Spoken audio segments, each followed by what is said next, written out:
August 17-നാണ് ചിങ്ങ 1. ചിങ്ങ 1-നെ വലിയ പ്രതീക്ഷയോടുകൂടിയും ഐശ്വര്യത്തോടുകൂടിയുമാണ് മലയാളികൾ നോക്കിക്കാണുന്നത്. സ്വാഭാവികമായും ഓണക്കാലത്ത് എല്ലാ സാധനങ്ങളും വാങ്ങുന്നത് പോലെ തന്നെ ഏറ്റവും പ്രിയവും പ്രധാനപ്പെട്ടതുമാണ് ഹോം അപ്ലയൻസസ് ശൃംഖല എന്ന് പറയുന്നത്. നമുക്കറിയാവുന്നതുപോലെ തന്നെ TV ആണെങ്കിലും AC ആണെങ്കിലും ഫ്രിഡ്ജ് ആണെങ്കിലും അങ്ങനെ എല്ലാ വിധത്തിലുള്ള ഗൃഹോപകരണങ്ങളും വാങ്ങാനുള്ള തിരക്ക് ഇപ്പോൾ തന്നെ തിരുവനന്തപുരത്ത് ആരംഭിച്ചു കഴിഞ്ഞു എന്നുള്ളതാണ് നമുക്ക് റിപ്പോർട്ട് ചെയ്യാൻ കഴിയുന്നത്. ഒരുപാട് പുതിയ പ്രൊഡക്റ്റുകൾ നമ്മൾ കസ്റ്റമറിന് വേണ്ടി ഇൻട്രൊഡ്യൂസ് ചെയ്യുന്നുണ്ട്. അതുപോലെ തന്നെ അതിൻ്റെ പ്രൈസ് റേഞ്ച് ആണെങ്കിലും ഭയങ്കര അടിപൊളി പ്രൈസാണ് കസ്റ്റമർ നമ്മൾ കൊടുക്കുന്നത്. കസ്റ്റമറിന് മാർക്കറ്റിൽ വെച്ച് കിട്ടാവുന്നതിൽ വെച്ചിട്ട് ഏറ്റവും ബെസ്റ്റ് പ്രൈസ്. അത് ഈ പറയുന്ന ഏത് മോഡലാണെങ്കിലും റെഫ്രിജറേറ്ററും വാഷിംഗ് മെഷീനും TV ആണെങ്കിൽ തന്നെ ഒരുപാട് കളക്ഷൻസും അതിലുപരി തന്നെ ഈ പറയുന്ന ഡിസ്കൗണ്ടുകളും വൗച്ചറുകളും. ഫ്രിഡ്ജ്, AC, വാഷിംഗ് മെഷീൻ തുടങ്ങിയ ഗൃഹോപകരണങ്ങൾ വാങ്ങാൻ ഉദ്ദേശിക്കുന്നവർ ഓഗസ്റ്റിൽ തന്നെ വാങ്ങണമെന്നുള്ളതാണ്.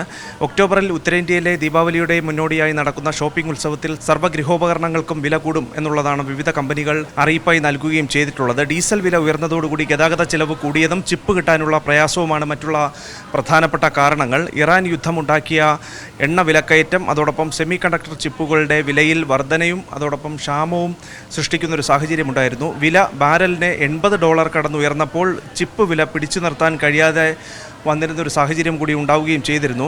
മാത്രമല്ല എണ്ണ വിലക്കയറ്റം മൂലം PVCക്ക് ഉൾപ്പെടെ വില കൂടിയിട്ടുണ്ട് എന്നുള്ളതാണ് മനസ്സിലാക്കാൻ കഴിയുന്ന വിവരം. സർവ്വഗൃഹോപകരണങ്ങൾക്കും PVC പാർട്ടുകൾ അത്യാവശ്യ ഘടകം കൂടിയാണ്. അതാണ് ഈ വിലക്കയറ്റത്തിന് കാരണമെന്നുള്ളതാണ് പങ്കുവയ്ക്കാൻ കഴിയുന്ന വിവരം. നേരത്തെ തന്നെ ഇതേ കാരണങ്ങളാൽ ഏപ്രിലിൽ എല്ലാ ഉൽപ്പന്നങ്ങൾക്കും വില കൂടുകയും ചെയ്തിരുന്നു. രണ്ടാമത്തെ വിലക്കയറ്റം ഏതായാലും സെപ്റ്റംബറിൽ സംഭവിക്കുകയും ചെയ്യും. നിലവിൽ എല്ലാ ഡീലർമാർക്കും പഴയ വിലയിൽ തന്നെ ഓണം സ്റ്റോക്ക് ഉണ്ട് എന്നുള്ളതാണ് നമുക്ക് റിപ്പോർട്ട് ചെയ്യാൻ കഴിയുന്ന വിവരം.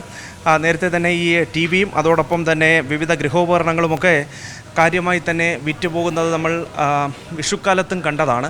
അതിന് സമാനമായിട്ടുള്ള രീതിയിൽ അതിനേക്കാളും ഉയർന്ന രീതിയിലുള്ള ഒരു വിൽപ്പന ഇക്കുറി ഓണത്തിനുണ്ടാകുമെന്നുള്ളതാണ് പങ്കുവയ്ക്കാൻ കഴിയുന്ന വിവരം. എല്ലാ ഉൽപ്പന്നങ്ങൾക്കും 5% മുതൽ 10% വരെ ക്യാഷ് ബാക്ക് ഓഫറുകൾ കൂടി വിവിധ ഗൃഹോപകരണ ശൃംഖലകൾ, വിവിധ ഹോം അപ്ലയൻസസ് ടീമുകളൊക്കെ ഒരുക്കുകയും ചെയ്തിട്ടുണ്ട്. ഏതായാലും ഈ ഓണം പൊടിപൊടിക്കുമെന്നുള്ള കാര്യത്തിൽ തർക്കമില്ല. സ്വാഭാവികമായും എല്ലാ സാധനങ്ങളെപ്പോലെ തന്നെ ഗൃഹോപകരണങ്ങൾക്കും ആവശ്യക്കാർ ഏറെ ഉണ്ടാകും. ഈ സാധനങ്ങൾ വാങ്ങിക്കൂട്ടാനുള്ള തിരക്കിൽ ഹോം അപ്ലയൻസസിൻ്റെ കാര്യങ്ങളിലേക്ക് കൂടി മലയാളിയുടെ കണ്ണോടും എന്നുള്ള കാര്യത്തിൽ തർക്കമില്ല. PV രഞ്ജിത്തിനൊപ്പം തിരുവനന്തപുരത്ത് നിന്ന് അഭിജിത്ത് ജയൻ, സി മലയാളം ന്യൂസ്. ഏറ്റവും പുതിയ വാർത്തകളും വിശേഷങ്ങളും വിരൽത്തുമ്പിലറിയാൻ സി മലയാളം ന്യൂസ് എല്ലാ ഡിജിറ്റൽ പ്ലാറ്റ്ഫോമുകളിലും ലഭ്യം.